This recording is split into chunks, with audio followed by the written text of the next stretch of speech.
Hello, kamusta kayo? Sasagutin ko na yung mga tanong niyo sa akin na medyo matagal na silang nagbe-build up.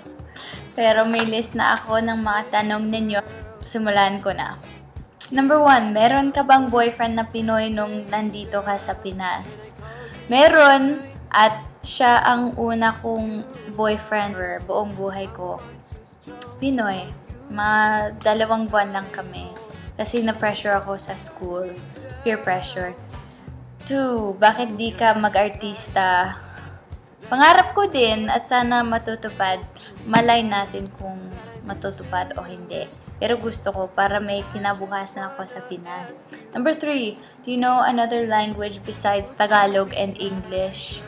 Pwede akong magsalita ng French kung kailangan. Pero medyo mahirap din. 4, magaling ka ba magluto ng Filipino food or Canadian food? Hindi ako magaling magluto, lalo ng Filipino food. Number 5, naka-BF ka na ba?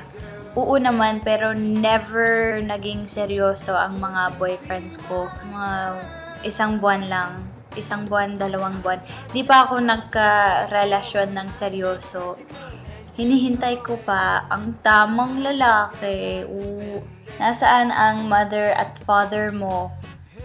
Yung nanay ko namatay, na-disgrasya siya sa kotse noong 2012. Tapos yung tatay ko naman ay nandito. Nandito kaya ako sa bahay niya ngayon. Pero nakatira na siya sa bahay ng uyab niya. Next.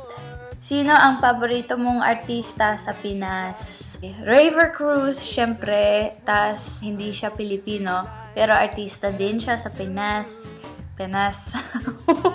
Si Sandara Park. Siya ang number 1 ko sa buong buhay ko. Idol ko siya, mahal na mahal ko siya. Ibibigay ko lahat para lang makilala siya. Susunod, prefer Filipino or Australian boyfriend? Syempre, hindi bale. Pero gusto ko sana magtagalog sa magiging asawa ko. Para lagi akong makeup practice, kausap magtagalog. Number 9, saan mo gusto tumira after college? Syempre, kung pwede sa Pilipinas, yan ang pangarap ko. 10, anong paborito mong old OPM? Apo Hiking Society at Cinderella, sobra. Number 11, fave celeb sa Pinas. Sandara Park nga. Tas Ann Curtis. Super. Tas si Lovie po din. Tsaka si Solen Yusaf. Ang dami. Pero number 1 si Sandara. 12, fave Pinoy food.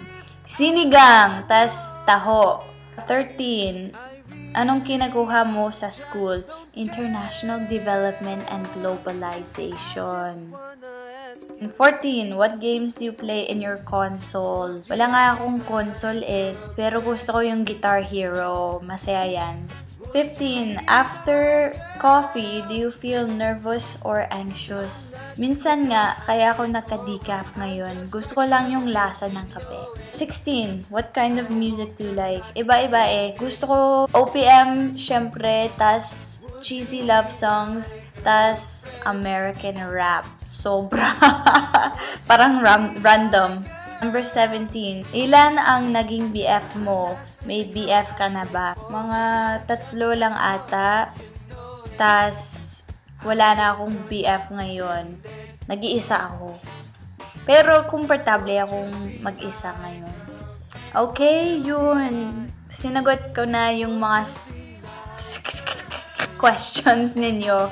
Sana natuwa naman kayo. Huwag matakot mag-comment. Salamat ulit.